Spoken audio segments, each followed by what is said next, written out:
तो ये स्टोरी है एक पीसफुल एलियन रेस की, जहां पर एक युद्ध शुरू हो चुका था ऑटोबॉट्स और डिसेप्टिकॉन्स के बीच में, जहां पर ऑटोबॉट्स अच्छे एलियन है और डिसेप्टिकॉन से हारने लग रहे थे।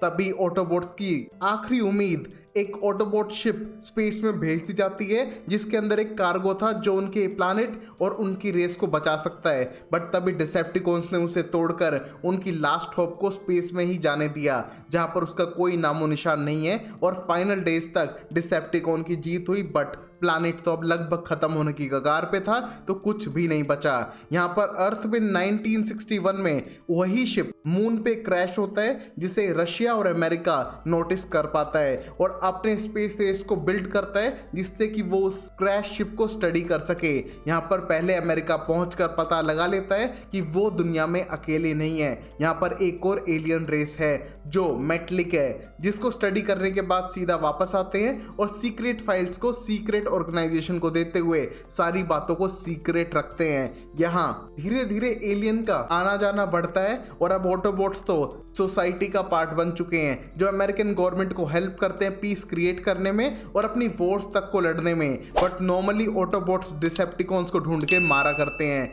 यहाँ पर उनके पास लेटेस्ट इंफॉर्मेशन मिली है चिनोबिल रशिया से कि वहां पर किसी तरह का एनाजोन सोर्स है, जिस पे वो स्टडी करके पता लगा सकते हैं कि वो वहां पर क्या कर रहा है। चिनोबिल वही सिटी है जिसके अंदर रेडिएशन से सब कुछ तबाह हो चुका था। यहाँ पर अमेरिकन ट्रूप्स जाते हैं ऑटोबॉट्स के साथ में और स्टडी करते हैं कि इंजन को, जो एक एलियन टेक्नोलॉजी था, रशिया लंबे टाइम से यूज कर रहा है और वो यहाँ पर आई कैसे। बट उससे पहले आ चुके हैं डिसेप्टिकॉन्स, जो इविल एलियंस है और सीधा अटैक करते हैं इन इंसानों के ऊपर। और यहाँ पर ये बड़ा सा एलियन डिसेप्टिकॉन का नाम है शॉकवेव, जिससे कोई भी बच नहीं सकता है। बट तभी आता है ऑप्टिमस प्राइम अपने हथियारों के साथ में और मारने लगता है शॉकवेव को पटक पटक कर, और उससे वो इंजन छीन लेता है और वहां से उसे भगा देता है। बट वो इंजन को देख के बहुत ज्यादा गुस्सा था कि यहाँ पर उनके पास एलियन टेक्नोलॉजी थी, तो उसे बताया क्यों नहीं गया। ये इंजन उसके ऑटोबॉट स्पेसशिप का था जो सदियों पहले गुम चुका था, उसकी लास्ट होप का। तो वो अर्थ पर कर क्या रहा है उसे जानना है। जहां पर कर्नल के पास कोई आंसर नहीं था, तो सीधा हेड ऑफ सिक्योरिटी शार्लेट से बात कराता है, जो एक्सप्लेन करती है कि उनने 1961 में ये फाइंड आउट किया था और 69 तक उनने इंसानों को भेज दिया था मून पे इसको स्टडी करने के लिए। बट उन्हें इसकी ज्यादा इंफॉर्मेशन नहीं थी, इसीलिए इसको सब कुछ सीक्रेट रखा गया था और उन्हें नहीं पता कि रशिया उसको कैसे हासिल कर पाया, वरना वो बता देते। इसी मोमेंट पे ऑप्टिमस उन पे गुस्सा करते हुए बताने लगता है कि ये उनका आर्क शिप था, जिसे सेंटिनल प्राइम ड्राइव करते हुए अपनी सीक्रेट टेक्नोलॉजी को बचाकर ले जाने लग रहा था अपने प्लैनेट के भविष्य के लिए। बट वो रास्ते में कहीं खो गया एक अटैक के बाद, और अब वो मिला है तो उसे वापस अर्थ पे लाना होगा। जहां पर पहले तो सिक्योरिटी ऑफ हेड डरे हुए थे कि ये बिल्कुल भी सेफ नहीं होगा, बट ऑप्टिमस सुनने वाला नहीं था। यहाँ पर वो अपने ऑटोबॉट दोस्तों के साथ जाकर मून पर वापस लेके आता है सेंटिनल की बॉडी को, जिसके चारों तरफ 5 पिलर थे, जिस टेक्नोलॉजी को यूज करते हुए वो शायद अपने प्लैनेट को बचा सके। उन सबको वापस अर्थ पे लाने लगते हैं, क्योंकि उनका मेन लीडर पहले सेंटिनल ही था जो ऑटोबॉट्स की लड़ाई लड़ रहा था, और उसके जाने के बाद ही ऑप्टिमस प्राइम लीडर बन पाया था। वहीं चिनोबिल्स की न्यूज देने वाले साइंटिस्ट को एक डिसेप्टिकॉन का रोबोट जान से मार देता है और बाद में जाता है उनके लीडर मेगाट्रॉन के पास में और एक्सप्लेन करता है कि जो उसने बेट सेट किया था ऑटोबॉट्स के लिए वो उन्हें ले लिया है, वो वापस लेकर आ चुके हैं सेंटिनल को धरती पे, और अब उनका प्लान कामयाब होगा। उनने मैनिपुलेट किया ऑटोबॉट्स को वापस लाने के लिए सेंटिनल को, जिससे शायद उनका कोई प्रॉफिट हो इंसानियत को खत्म करने में।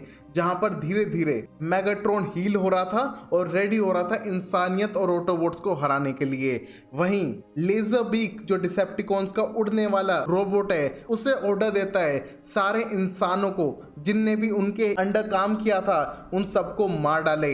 यहाँ पर वो सारे साइंटिस्ट और लोग थे जिसने डिसेप्टिकॉन्स के कहने पे सब चीज़ों को मैनिपुलेट किया था, अब वही मरने वाले हैं डिसेप्टिकॉन्स के हाथों।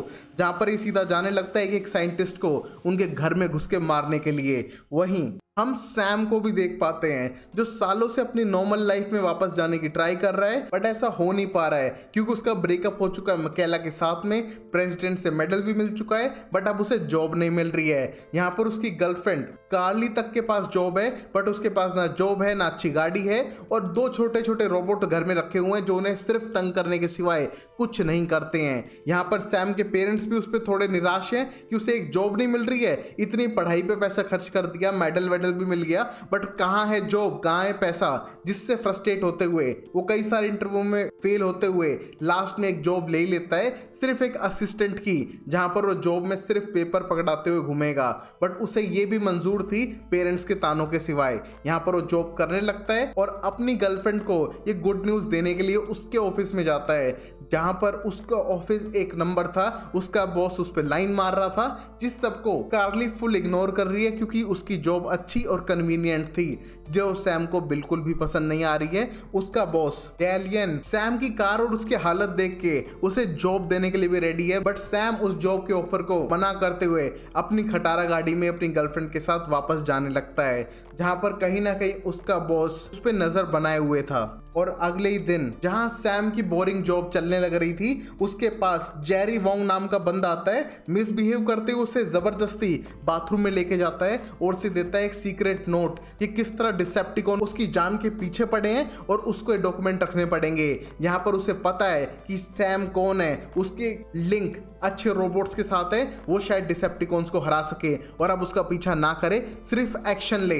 यहाँ पर वापस जाता है जेरी के पास, बट जेरी मिसबिहेव कर रहा था फिर से और उसको वहां से भगाता है क्योंकि उसका हाथ डिसेप्टिकॉन ने पकड़ा हुआ था। इस चीज से डरते हुए वो सैम को वहां से भगा देता है और खुद मर जाता है उस लेजर बीक के हाथों, जहां पर धीरे धीरे लेजर बीक सारे उन साइंटिस्ट और इंसानों को मारने लग रहा था जिनने उनकी हेल्प की है, और उन लिंक को हटाने के बाद उनका सीक्रेट किसी को भी पता नहीं चलेगा। जहां सैम सारी सीक्रेट फाइल्स को पढ़ने के बाद सीधा ऑटोबॉट्स के पास जाने लगता है, जिसमें आर्मी उसे रोकती है, बट वहां पर वो बम्बल बी को बुलाकर सीधा अंदर जाते हुए डिसेप्टिकॉन और साइंटिस्ट के मरने की खबर देता है और बोलता है कि उन्हें कोई ना कोई एक्शन तो लेना होगा।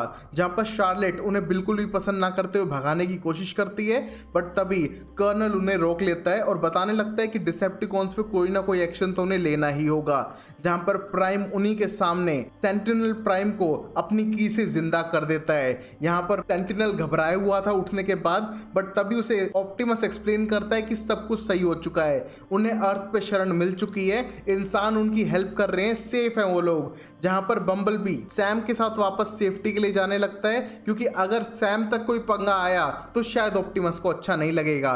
और इस मोमेंट पे सेंटिनल के जिंदा होने पे सब लोग एक्साइटेड थे कि उनके ओल्ड लीडर वापस आ चुके हैं। वहीं पर सैम को लगता है कि कुछ तो बड़ी गड़बड़ करने वाले डिसेप्टिकॉन, जिससे बचने के लिए उन्हें किसी की हेल्प लेनी पड़ेगी जिसे कुछ ज्यादा इंटरेस्ट है एलियंस में। वो था सिमन, जो अब सेक्टर 7 को छोड़ने के बाद बहुत ज्यादा फेमस और एक राइटर बन चुका था, जहां पर बड़े बड़े टॉक शोज में जाना, एलियंस के बारे में बात करना और खूब सारा पैसा कमाना शामिल था। बट तभी सैम की कॉल उसके पास आती है, जो उसे सीक्रेटली बताता है कि किस तरह एलियन, मून, डिसेप्टिकॉन्स और फेक 1961 के सीक्रेट्स के बारे में, जिसको सुनते ही साइमन अपनी अगली बुक लिखने के लिए सीधा भागता है सैम के पास, उससे डिस्कस करता है, जहां पर उसके घर में बम्बलबी चुपचाप बैठा हुआ था उन दो छोटे ट्रांसफॉर्मर के साथ में, और रिसर्च करके पता लगाते हैं कि किस तरह सोवियत यूनियन ने कोई भी एस्ट्रोनॉट कुछ टाइम बाद इसलिए नहीं भेजे क्योंकि उन्हें सीक्रेट पता चल चुका था डार्क साइड का, और उन्हें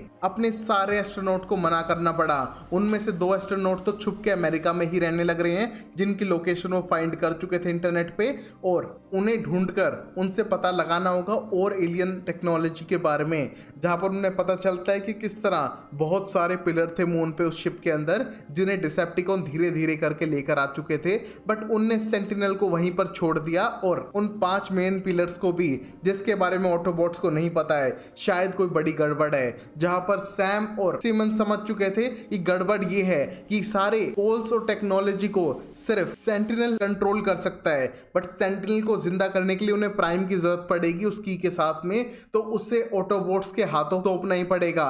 बट अब वो सेंटिनल के पीछे वापस आएंगे क्योंकि वो जिंदा हो चुका है। जहां पर सैम सीधा कॉल करता है शार्लेट के पास, उसे पूरी इंफॉर्मेशन बताता है ये सारा प्लान डिसेप्टिकॉन्स का था वापस जिंदा करना सेंटिनल को, उसे रोकना होगा, वरना शायद पूरी इंसानियत खत्म हो सकती है। जो भी अब तक कर रहे थे वो सिर्फ डिसेप्टिकॉन्स का ही प्लान था। यहाँ पर डिसेप्टिकॉन्स सैम पे अटैक करके उसे रोकने की भी कोशिश करते हैं, जहां पर हाईवे पे खूब धमाका होता है, बट किसी तरह सैम बचते हुए पहुंचता है सेंटिनल तक। बट यहाँ पर सेंटिनल ही ऑटोबॉट्स को मारना शुरू करता है और अपना पूरा प्लान बताता है कि किस तरह वो हमेशा से डिसेप्टिकॉन का साथ देकर अपने प्लानेट को वापस जिंदा करना चाहता था। शायद ऑटोबॉट इस प्लान को कभी समझ ना पाए, जिसके लिए ऑटोबॉट्स को मारते हुए सीधा भागने लगता है मेगाट्रॉन के पास। वहीं पर ऑप्टिमस प्राइम बाद में आके बहुत ज्यादा रिग्रेट करता है कि उसके कुछ ऑटोबॉट्स मारे जा चुके हैं और सेंटिनल ने उन्हें धोखा दे दिया है अपनी टेक्नोलॉजी के साथ में, क्योंकि वो पांचों पिलर को चुरा के वापस लेके जा चुका है। वहीं पर सैम को लगता है कि बड़ी लड़ाई होने वाली है, तो अपने पेरेंट्स को जाके वहां से भगा देता है कि किसी तरह टाउन से बाहर चले जाओ तो उनके लिए बेटर होगा। वहीं पर अपनी गर्लफ्रेंड को बचाने के लिए जाता है, बट तभी उसका बॉस उन्हें रोकता है। उनके ना रुकने पे डिसेप्टिकॉन से अटैक करता है और एक्सप्लेन करता है कि वो डिसेप्टिकॉन से लंबे टाइम से जुड़ा हुआ है, यहाँ तक कि उसके फादर ने हेल्प की थी डिसेप्टिकॉन्स को मून लैंडिंग के प्राइस को मैनिपुलेट करते हुए, जिससे मून पर कोई ना जाए। यहाँ पर उनकी फैमिलीज को डिसेप्टिकॉन रिच करे जा रहे थे और वो डिसेप्टिकॉन की हेल्प, और अगर अब सैम ने हेल्प नहीं की तो उसकी गर्लफ्रेंड मारी जाएगी। यहाँ पर वो डिसेप्टिकॉन की वॉच सैम को पहना देता है और एक्सप्लेन करता है कि अगर उसने बात ना मानी तो उसकी गर्लफ्रेंड तो मरेगी मरेगी, ये डिसेप्टिकॉन वॉच उसे मार देगी। और यहाँ पर उसके पूरे नर्वस सिस्टम को कंट्रोल करते हुए ऑटोबॉट्स के ऊपर स्पाई कराएगी सैम के हाथों, जिसपे किसी को शक होगा भी नहीं। यहाँ पर सैम ना चाहते हुए भी ये सब करने लगता है और इस मोमेंट पे शार्लेट उस पर यकीन कर रही थी, क्योंकि उसने जितनी भी इंफॉर्मेशन दी थी सब सच थी, तो शायद वो सही बोल रहा है और उसको प्लान में इंक्लूड करती है, जिसको सैम स्टार्टिंग में तो नहीं चाहता है, बट इस वॉच की वजह से इंक्लूड हो जाता है। और यहीं वर्ल्ड वाइड सेंटियल का मैसेज जा चुका था कि किसी भी तरह करके ऑटोबॉट्स को धरती से भगाओ और अपने प्लैनेट के लिए उसे जो जो रिसोर्सेज अर्थ से चाहिए उसे ले जाने दो। अगर ऐसा नहीं हुआ तो शायद वो इंसानियत को ही खत्म कर देगा।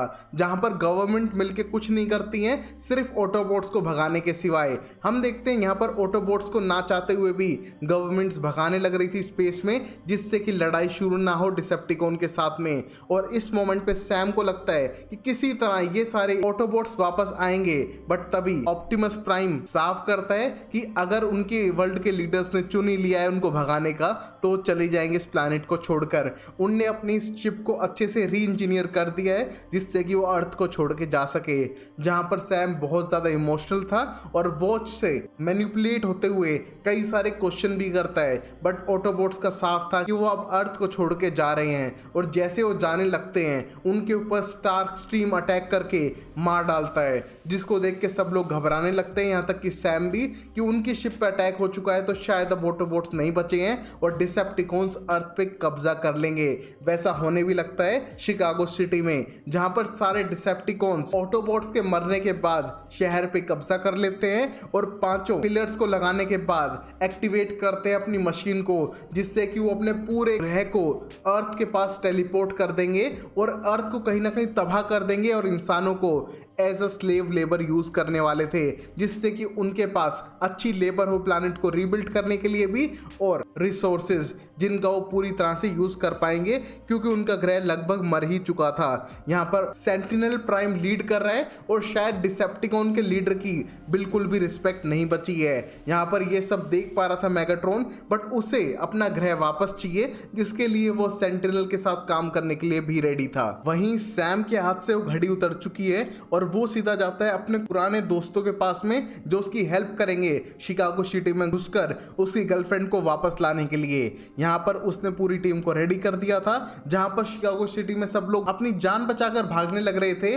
वहीं सैम के दोस्त अंदर जाके अटैक करने लगते हैं डिसेप्टिकॉन्स पे, बट वो हार रहे थे। बट तभी आते हैं ऑटोबॉट्स जो अब तक जिंदा थे और पता चलता है उनने पूरे शिप के डिजाइन को चेंज कर दिया था और वो चुपचाप नीचे वाली लेयर में अर्थ पे रुक चुके थे लैंड करते हुए, और बाकी शिप को उड़ा दिया था जिसमें कोई भी नहीं था। वो वापस कहीं भी नहीं जाने वाले हैं अर्थ को छोड़ के और वो यहीं रहेंगे। जिस मोमेंट पे वो अटैक करते हैं सारे डिसेप्टिकॉन्स पे, जिसके बारे में डिसेप्टिकॉन्स के लीडर को कुछ नहीं पता था। और वहीं सैम की गर्लफ्रेंड डिसेप्टिकॉन्स के साथ उस टावर में देख पा रही थी सेंटिनल को और बाकी डिसेप्टिकॉन्स के लीडर्स को, जो पिलर्स को सेट करने के बाद पोर्टल को खोल रहे थे, जहां पर रेड वाला उनका कंट्रोलिंग पिलर था जिसको रोकते ही शायद पूरे टेलीपोर्टेशन को रोक सके।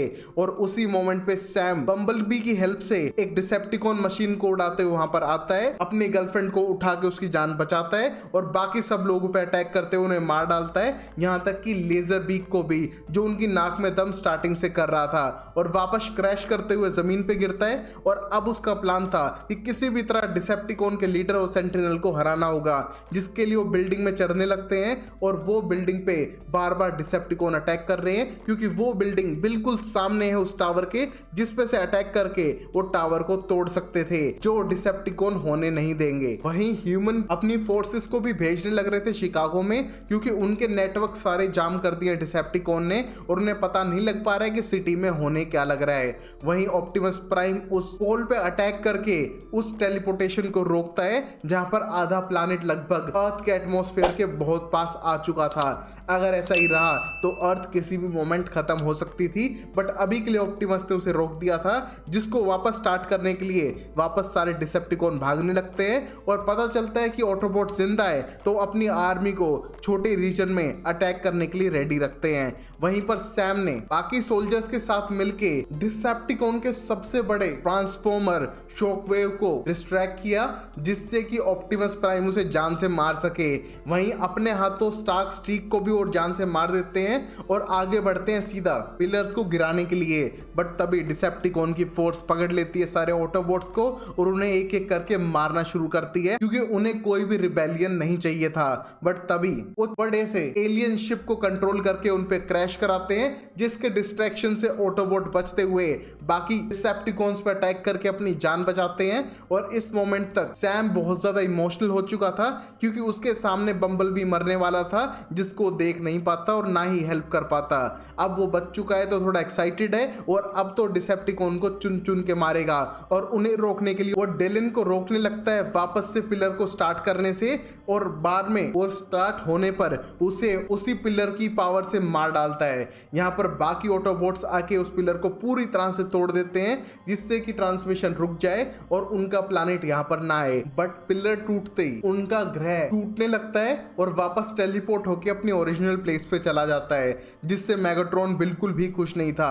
बट तभी सैम की गर्लफ्रेंड मैनिपुलेट करती है मेगाट्रॉन को कि किस तरह अगर प्लैनेट आ भी गया तो उस पे राज करेगा सेंटिनल प्राइम, ना कि वो, क्योंकि अब मेगाट्रॉन लीडर रहा ही नहीं है। शायद वो समझ रहा हो कि वो क्या कह रही है, वो सिर्फ साइड का एक कीड़ा बन के रह चुका है, जिसको सुन के मेगाट्रॉन को बहुत गुस्सा आने लगता है। और जहां पर ऑप्टिमस को मारने ही वाला था सेंटिनल प्राइम, आकर सीधा सेंटिनल प्राइम पे मेगाट्रॉन अटैक करता है, जिस मोमेंट पे ऑप्टिमस मौका देखकर पहले मेगाट्रॉन को जान से मारता है और बाद में सेंटिनल को, जहां पर सेंटिनल ही अपनी रेस को बचाने के लिए कर रहा था। बट ऑप्टिमस को बिल्कुल भी अच्छा नहीं लगता कि इंसानी रेस को स्लेव बना के उनकी रेस फिर से खड़ी हो, जो बिल्कुल गलत होगा। यहाँ पर इंसानों और ऑटोबॉट्स ने मिलके वापस से बड़े खतरे को टाल दिया था अगली सीरीज तक। और ये गाइस फर्स्ट 3 पार्ट का लास्ट एक्सप्लेनेशन था। अगर आपको अच्छा लगा हो तो वीडियो को लाइक करना, चैनल को सब्सक्राइब करना। देखते रहो show time explainer amazing series के लिए।